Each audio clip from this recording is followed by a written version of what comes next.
ভাগৱত শুনিলে ভাৱৰ পবিত্ৰতা আহিব তেতিয়ালে আমি হয়তো ভাগৱত যেনেকৈ শুনিব লাগে তেনেকৈ শুনাই নাই ভাগৱত এনেকুৱা এখন গ্ৰন্থ ব্যাসদেৱে লিখিছে যত্ৰ যত্ৰ ভাগৱতী বৰ্ত ভক্তি আদি কাম ব্ৰজেত কথা শব্দম সমকৰ্ণম তত্ৰিকম তৰুণয়েত পদ্মপুৰাণ উত্তৰখণ্ড ভাগৱত মহাত্ম্য তৃতীয় অধ্যায় 9 নম্বৰ শ্লোক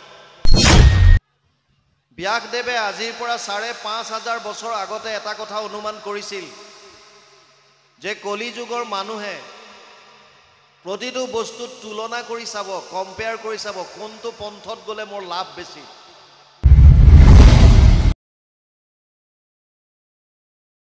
ব্যাসদেৱে ভাগৱতৰ মহাত্ম্য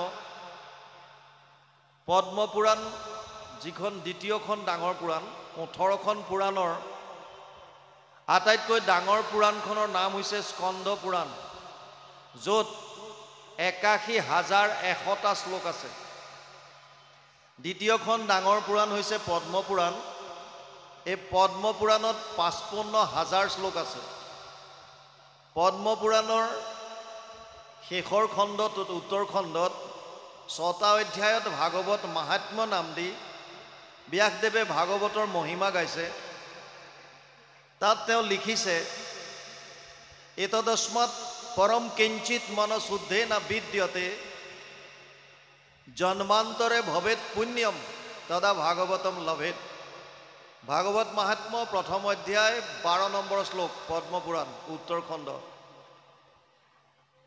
ব্যাসদেৱে লিখিছে ভাগৱততকৈ শ্ৰেষ্ঠ গ্ৰন্থ মন শুদ্ধিকৰণৰ কাৰণে আন একো নাই আৰু সেই ফালৰ পৰা চাবলৈ গ'লে আমি ইমানকৈ ভাগৱত শুনিছোঁ সেই মৰ্মে বৰ্তমান সমাজত হিংসা দ্বেষ অনীতি অত্যাচাৰ এইবিলাক থাকিব নালাগিছিল কিন্তু আমি যদি সমাজখনলৈ চাওঁ তেতিয়ালে দেখা পাওঁ যে এতিয়াও আমাৰ নিজৰে মনত কাম ক্ৰোধ লোভ মোহ মদ মৎসৰ ঈৰ্ষা দেশ এইবিলাক এতিয়াও আছে তাৰ মানে ব্যাসদেৱে কোৱা কথাটো যদি সত্য হয় যে ভাগৱত শুনিলে ভাৱৰ পবিত্ৰতা আহিব তেতিয়ালে আমি হয়তো ভাগৱত যেনেকৈ শুনিব লাগে তেনেকৈ শুনাই নাই আৰু নহলে দ্বিতীয় এটা কাৰণ হ'ব পাৰে যিসকল ব্যাখ্যাকাৰ বা পৰ্যালোচক আমাৰ দৰে আপোনালোকে নিমন্ত্ৰণ দিয়ে আমি হয়তো ভাগৱতৰ তত্ত্বসমূহ আপোনালোকক সুন্দৰভাৱে বুজাই দিয়াত বিফল হৈছোঁ নহলে তৃতীয় কাৰণ হ'ব পাৰে যে এতিয়াও বহুত সমাজত এনেকুৱা আছে যিসকলে ভাগৱত শ্ৰৱণ কৰি পোৱাই নাই আৰু চতুৰ্থ এটা কাৰণ হ'ব পাৰে যে শুনাটো শুনিছোঁ বুজাটো বুজিছোঁ কিন্তু আমি আমাৰ নিজস্বটো এৰি নিদিওঁ যি কাম ক্ৰোধ ঈৰ্ষা দ্বেষ যিমানবিলাক পুহি ৰাখিছোঁ এইবিলাক আমি এৰি দিব নিবিচাৰোঁ আমাৰ লগতে লৈ থাকিম এই চাৰিটাৰ ভিতৰত এটা কাৰণ হ'ব পাৰে ভাগৱত কেনেকৈ শুনিব প্ৰথম কথা অৰ্জুনক গীতাত কৈছে শ্ৰদ্ধাৱান লব্ধতে জ্ঞানম তৎপৰে সং যতেন্দ্ৰিয় জ্ঞানম লব্ধোৱা পৰম শান্তিম অচিৰেণ অধিগচ্ছতি চতুৰ্থ অধ্যায় ৩৯ নম্বৰ শ্লোক গীতা হে অৰ্জুন যিজন শ্ৰদ্ধাৱান তেওঁহে জ্ঞান লাভ কৰিব পাৰিব আৰু যেতিয়া আমি শ্ৰৱণ কৰোঁ যদি মনত শ্ৰদ্ধাই নাই তেতিয়ালে হেয়া কথা আমাৰ এখন কাণে সোমাই এখন কাণে ওলাই গুচি যাব আমাৰ হৃদয়লৈ যাবলৈ নোৱাৰে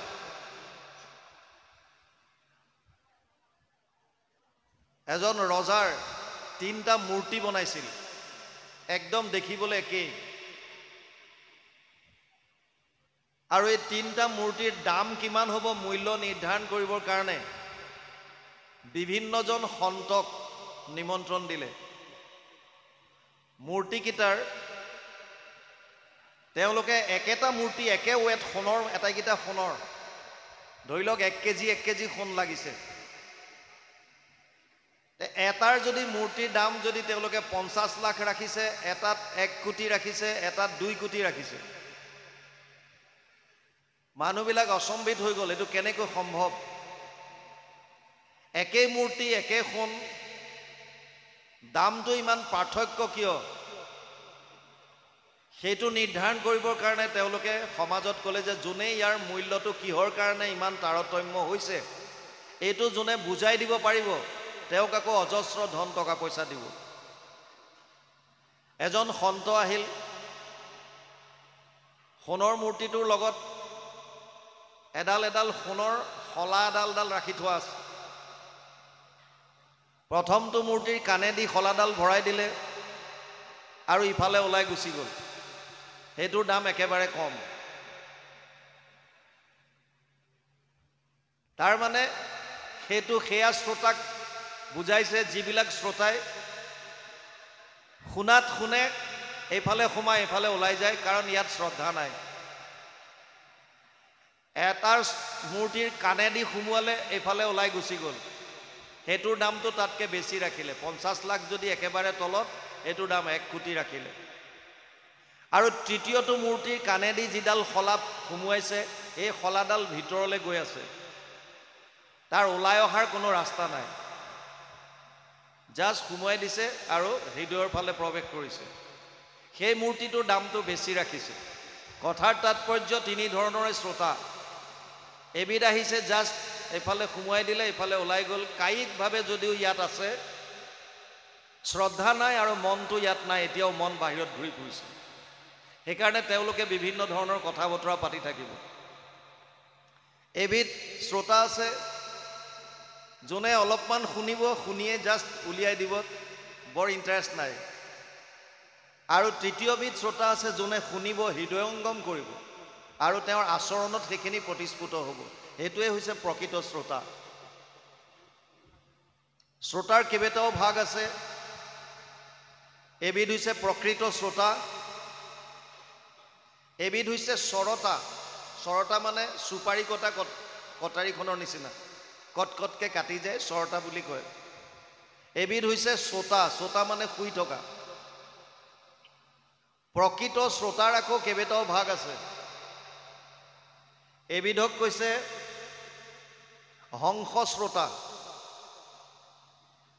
হাঁহক যেনেকৈ গাখীৰ আৰু পানী একেলগে মিলাই দিলে সিহঁতে গাখীৰখিনি খাই দিব, পানীখিনি তাতে পৰি থাকিব।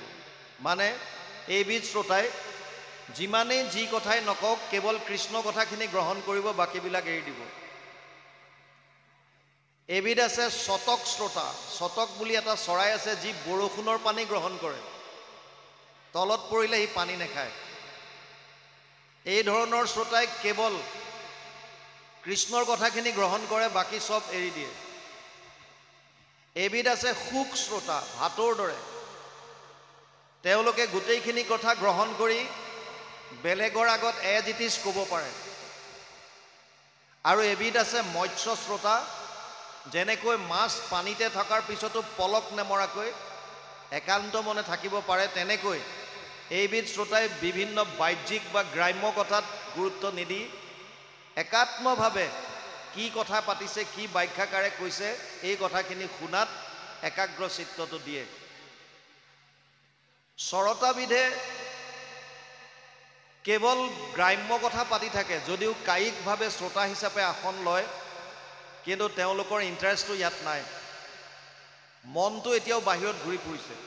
সেইকাৰণে কাষৰ গৰাকীক কিলাকুটিৰে খুন্দিয়াই কিলাই হ'লেও যিকোনো কথা কৈ কটকটকৈ কথাবিলাক কাটি যাব। আৰু শ্ৰোতা হৈছে তেওঁলোকে সুবিধা বুজি ৱাল বা খুটাৰ আশ্ৰয় লয়। বেয়া নাপাব, সকলোকে কোৱা নাই।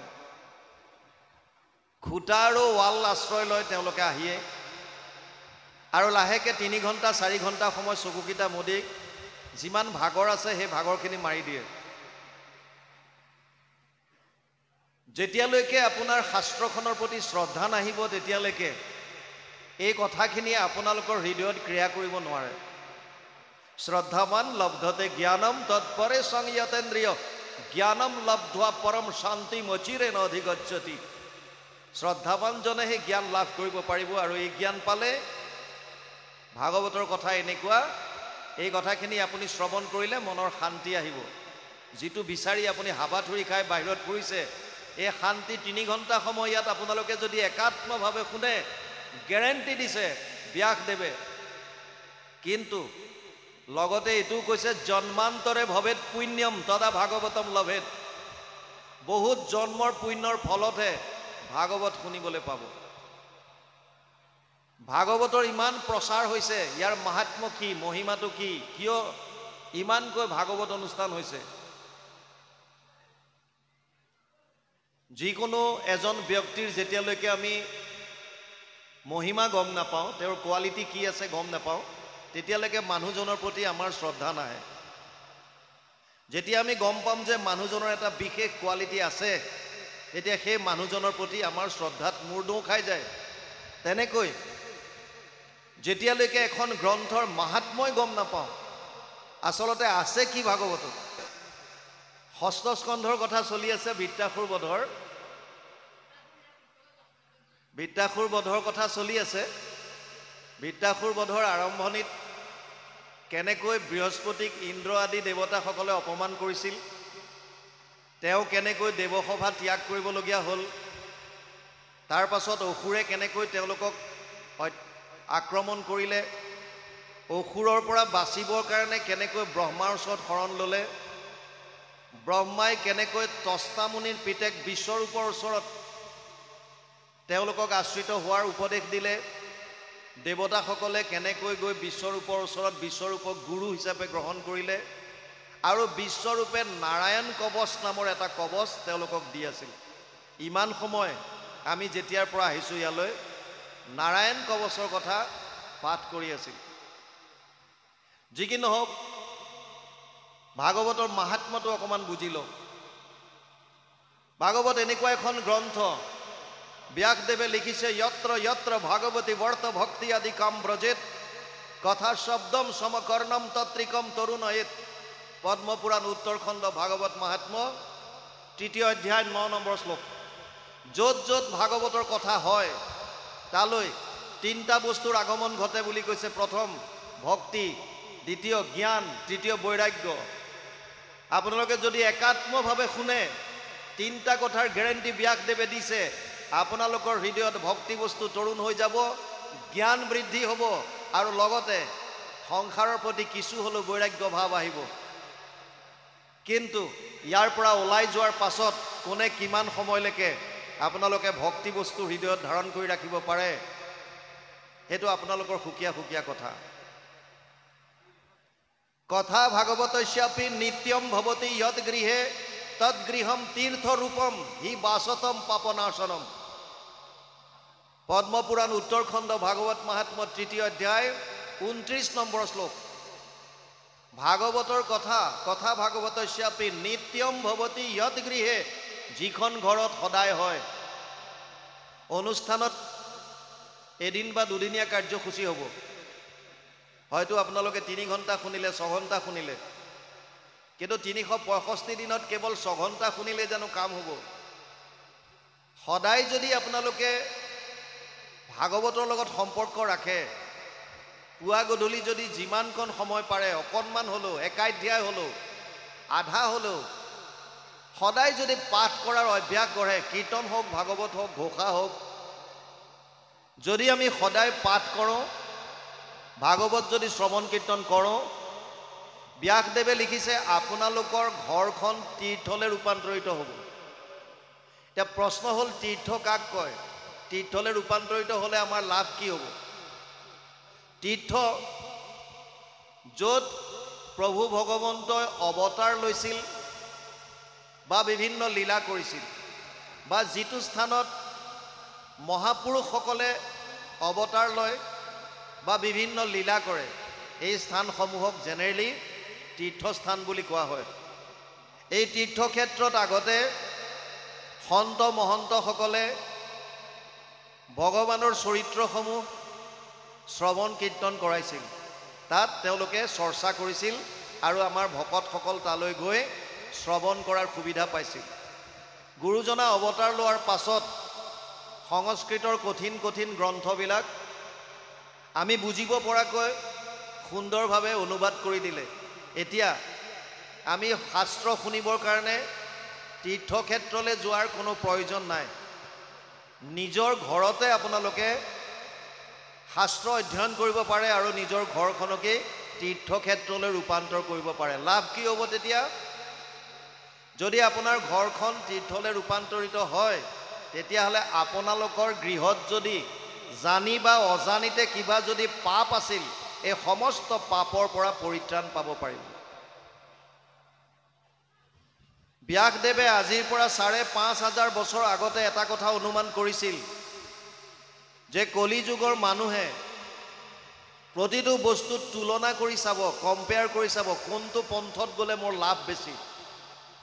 যেনেকৈ পলিটিচিয়ানবিলাক ৰাতিপুৱালৈকে এটা পাৰ্টিত থাকে, আকৌ দেখিব আবেলি বেলেগ এটা পাৰ্টিত জইন কৰিছে সাংগু পাংগু লৈ, মানে সিটো পাৰ্টিত লাভ বেছি আহিল। সেইকাৰণে ব্যাসদেৱে লিখিছিল, অশ্বমেধ সহস্ৰাণি বাজপেয় শতানি চ শুকশাস্ত্ৰ কথায় চ কলৌ নৰহন্তি সৰসীম। যদি কলি যুগত কোনোবাই ১,০০০ অশ্বমেধ যজ্ঞ আৰু ১০০টা বাজপেয় যজ্ঞ কৰিব পাৰে,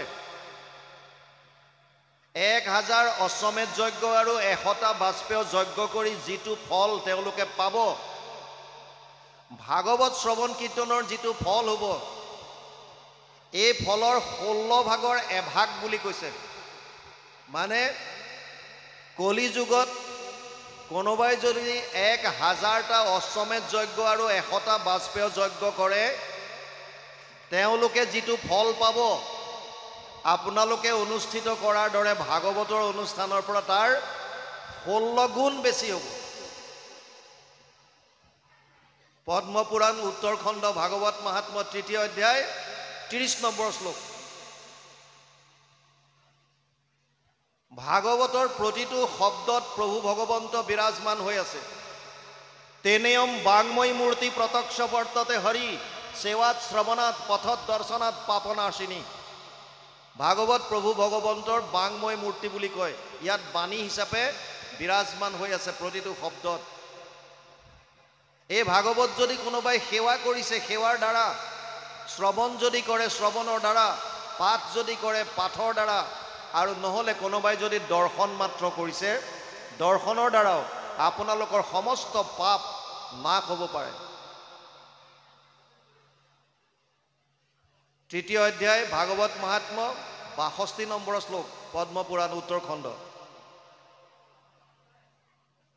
ভাগৱত সমস্ত শাস্ত্ৰৰ সাৰ।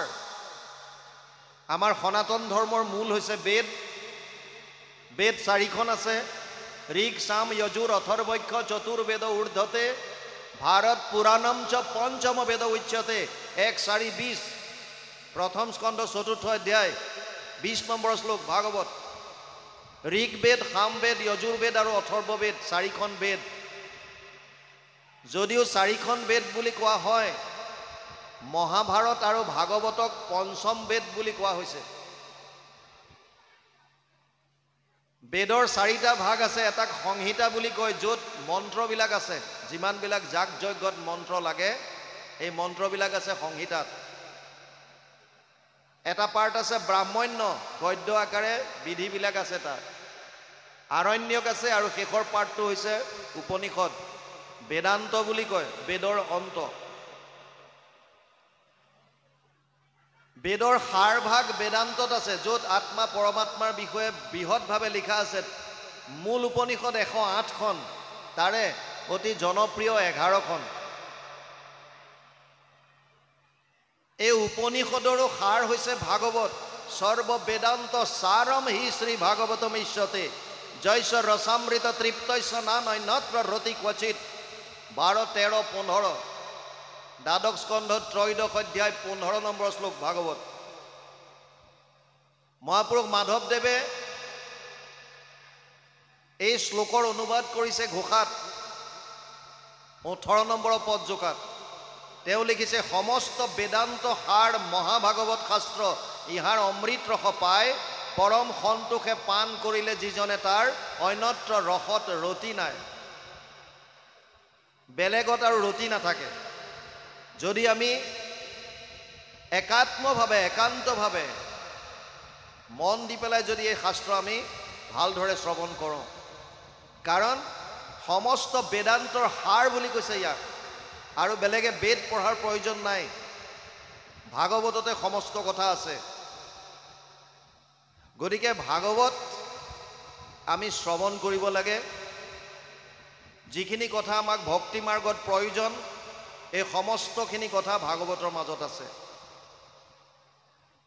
ভাগৱত আৰম্ভ হৈছে নৈমিষাৰণ্যত। মূল গ্ৰন্থ সংস্কৃতত আছে, 12টা স্কন্ধ, 335টা অধ্যায়, 5,96,000 শব্দ, 10টা লক্ষণ। অত্ৰ স্বৰ্গ বিসৰ্গ স্থানম পোষণম উতয় মনন্তৰে স অনুকথা নিৰোধ মুক্তি আশ্ৰয়। 2:10 দ্বিতীয় স্কন্ধ 10ম অধ্যায় 1ম শ্লোক ভাগৱত। সৰ্গ বিসৰ্গ স্থান পোষণ উতি মনন্তৰ ঈশানু নিৰোধ মুক্তি আশ্ৰয়, 10টা লক্ষণ কৈছে ভাগৱতে। 3য় স্কন্ধৰ পৰা লক্ষণসমূহ আৰম্ভ হৈছে দ্বাদশলৈকে। প্ৰথম লক্ষণ হৈছে সৰ্গ, আদি সৃষ্টি। প্ৰলয়ৰ পাছত এই আমি দেখি থকা সংসাৰখন, গ্ৰহ নক্ষত্ৰ, এই ব্ৰহ্মাণ্ড কেনেকৈ সৃষ্টি হ'ল, 3য় স্কন্ধত আহিব। চতুৰ্থত বিসৰ্গ, দ্বিতীয় সৃষ্টি, ব্ৰহ্মা আদিৰ দ্বাৰা এই সৃষ্টি বিস্তাৰ কেনেকৈ হৈছে। পঞ্চম স্কন্ধ স্থান, বিভিন্ন ভূগোল খগোল, এই সমস্তবিলাক গ্ৰহ নক্ষত্ৰ নৰকলৈকে যত যিমান আছে গোটেইখিনি পাব। ষষ্ঠ স্কন্ধ পোষণ, আজি আমি যিটো আলোচনা কৰিম, প্ৰভু ভগৱন্তই কেনেকৈ জীৱসমূহক পোষণ কৰে। সপ্তমত আছে উতি, উতি মানে বাসনা, আসুৰিক বাসনা, দৈবিক বাসনা আৰু মানৱীয় বাসনা। আমাৰ এই বাসনাবিলাকৰ ওপৰত 15টা অধ্যায়ত সপ্তম স্কন্ধত সুন্দৰভাৱে ব্যাখ্যা কৰিছে। অষ্টমত আছে মনন্তৰ, মনু আৰু মনু পুত্ৰসকলৰ কথা। নৱম স্কন্ধ ভাগৱত ৰাজবংশাৱলী, লক্ষণ হৈছে ঈশানু। 10ম স্কন্ধ হৈছে নিৰোধ। 90টা অধ্যায় আছে, 335টা অধ্যায়ৰ আটাইতকৈ ডাঙৰ স্কন্ধ হৈছে ভাগৱতৰ 10ম স্কন্ধ। 3টা ভাগ কৰিছে, আদি মধ্য আৰু শেষ চোৱা বুলি। একাদশ স্কন্ধ হৈছে মুক্তি, আৰু দ্বাদশত কৈছে আশ্ৰয় বা শৰণ। যদিও 10টা লক্ষণ কৈছে, 12টা স্কন্ধ আছে, ভাগৱতৰ মূল লক্ষ্য এটা, সেইটো হৈছে আমি মানুহে, কলিযুগৰ মানুহে আশ্ৰয় ক'ত ল'ম, শৰণ ক'ত ল'ম। এই আশ্ৰয় কথাটোৰ প্ৰতিপন্ন কৰিবৰ কাৰণেই বাকী 9টা লক্ষণ বৰ্ণনা কৰিছে। দশমৰ্থ বিশুদ্ধ্যাৰ্থম নবানিমিহ লক্ষণম বৰ্ণয়ন্তি মহাত্মান শ্ৰুতেনা অৰ্থেন চাঞ্জসা, 2:10-2 দ্বিতীয় স্কন্ধ 10ম অধ্যায় 2 নম্বৰ শ্লোক ভাগৱত। ভাগৱত আৰম্ভ হৈছে নৈমিষাৰণ্যত। নৈমিষ শব্দটো নিমিষৰ পৰা আহিছে, চকুৰ এটা পলক, সময়ৰ এটা জোখ। পদ্মপুৰাণত কথা আছে, কলিযুগ অতি ভয়ানক, আমি সকলোৱে জানো। এই কলিযুগৰ ভয়াৱহতাৰ কথা লক্ষ্য কৰিয়েই কিছু ঋষি মুনিয়ে প্ৰয়াগ ক্ষেত্ৰত ভগৱান নাৰায়ণৰ দৰ্শন কৰে, আৰু দৰ্শন পোৱাৰ পাছত তেওঁলোকে কয় যে হে প্ৰভু, বৰ ভয়ানক দিন আহি আছে কলিযুগ, মানুহৰ মনবিলাক পাতকিৰে ভৰি যাব, পাপ কৰ্মৰ দ্বাৰা মনবিলাক বেয়া হ'ব, বুদ্ধিহীন হ'ব, স্মৃতিশক্তি কমি যাব, পাপ কাম কৰিবলৈ চিন্তা নকৰা হ'ব, ভয় নকৰা হ'ব। অতি বেয়া দিন কলিযুগ, দোষৰ সাগৰ বুলি কৈছে। ইয়াৰ পৰা পৰিত্ৰাণ পাবৰ কাৰণে ঋষিমুনিসকলে কৈছিল, আমি 1000 বছৰ ধৰি এটা যজ্ঞ কৰিব বিচাৰিছোঁ, আমাক এটুকুৰা স্থান দিয়ক, যাতে কোনেও তাত বাধা বিঘিনি দিব নোৱাৰে। ভগৱান নাৰায়ণে তেওঁৰ হাতৰ চক্ৰটো প্ৰক্ষেপণ কৰিলে আৰু ক'লে, মোৰ চক্ৰৰ লগত যোৱা, এই চক্ৰটো গৈ য'ত ৰৈ যাব বা পৰি যাব, তাত তোমালোকে যজ্ঞ কৰিবা। এই চক্ৰৰ মাজৰ যিবিলাক শলা, ইয়াক নেমি বুলি কয়, নেমি। ঋষিসকল চক্ৰটোৰ লগত যায় এখন প্ৰকাণ্ড অৰণ্যৰ মাজত এটুকুৰা ঠাইত চক্ৰটো ৰৈ যায়, নেমিবিলাক পৰি যায়। এই নেমিবিলাক পৰাৰ কাৰণেও জেগাকণৰ নাম নেমিষ হয়। আৰু যিহেতু অৰণ্যৰ মাজত পৰিল গতিকে অৰণ্য শব্দটো লগাই নৈমিষাৰণ্য কৰিলে। আৰু কিছু ভকতৰ মতে এটা নিমিষতে গৈ এই চক্ৰটো গৈ অৰণ্যত পৰিছিল, সেইকাৰণেও নৈমিষাৰণ্য বুলি কোৱা হৈছে।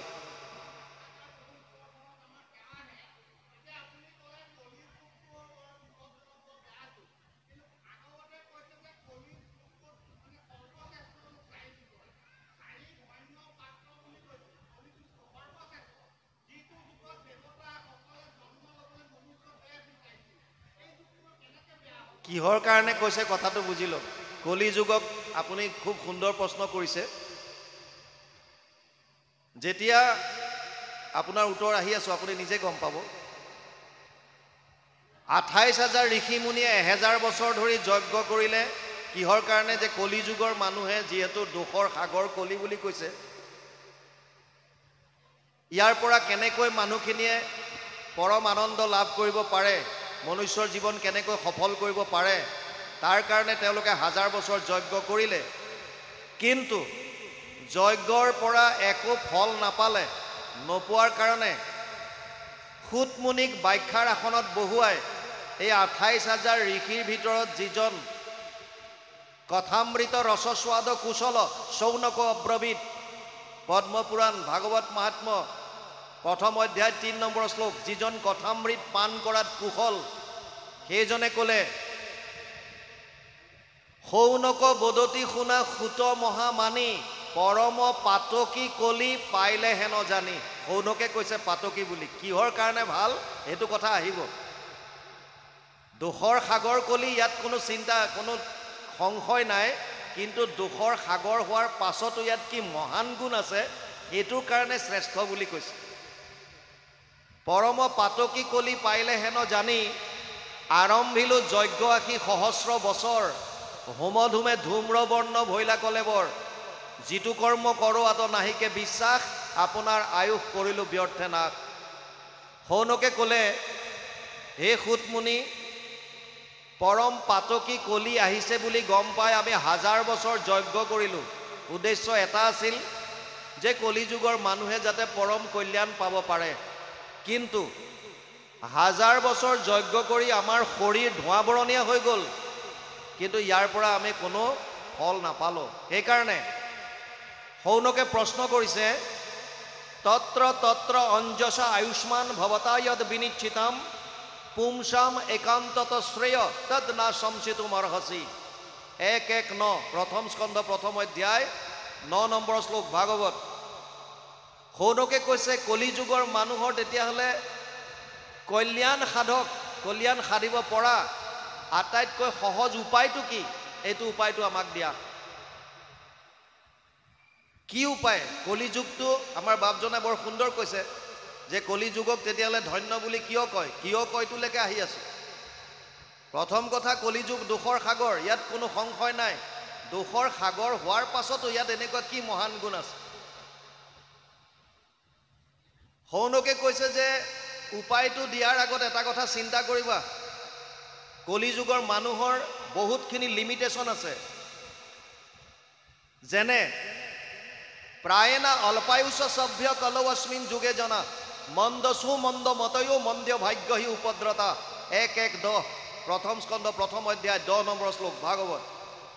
প্ৰথম কথা, কলি যুগৰ মানুহৰ আয়ুস একেবাৰে কম। প্ৰায়েনা অল্পায়ুষ সভ্য কলৌ অস্মিন যুগে জনা মন্দ সুমন্দ মতয়ো, মতিবিলাক মন্দ হ'ব, ভাগ্যহীন হ'ব, স্মৃতিশক্তি কমি যাব। ৮টা বস্তু কলি যুগত হ্ৰাস পাব। ততচ্ছ অনুদিনম ধৰ্মম সত্যম শৌচম ক্ষমা দয়া কলেন বলেন ৰাজন নংসতি আয়ু বলম স্মৃতি। ১২:২:১ দ্বাদশ স্কন্ধ ২য় অধ্যায় প্ৰথম শ্লোক ভাগৱত। তাত কৈছে ৮টা বস্তু কলি যুগত হ্ৰাস পাব: ধৰ্ম, সত্য, শৌচ, ক্ষমা, দয়া, আয়ুস, বল আৰু স্মৃতি। সেইকাৰণে শৌনকে কৈছে একেবাৰে সহজ উপায় দিবা যাতে কম দিনৰ ভিতৰত আমি পৰম গতি লাভ কৰিব পাৰোঁ। বাপজনাই কৈছে যে যদি কলি ইমানে বেয়া ইমান ভাল বুলি কিয় কৈছে?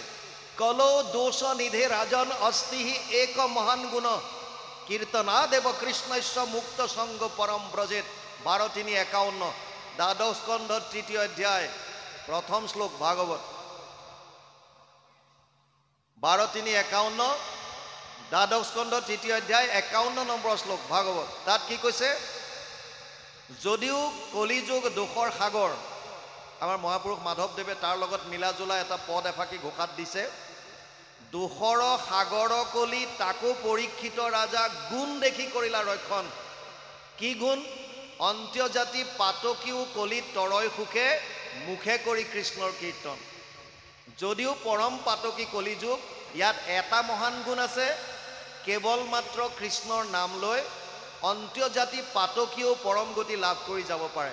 সেইকাৰণে কলিযুগক ধন্য বুলি কৈছে।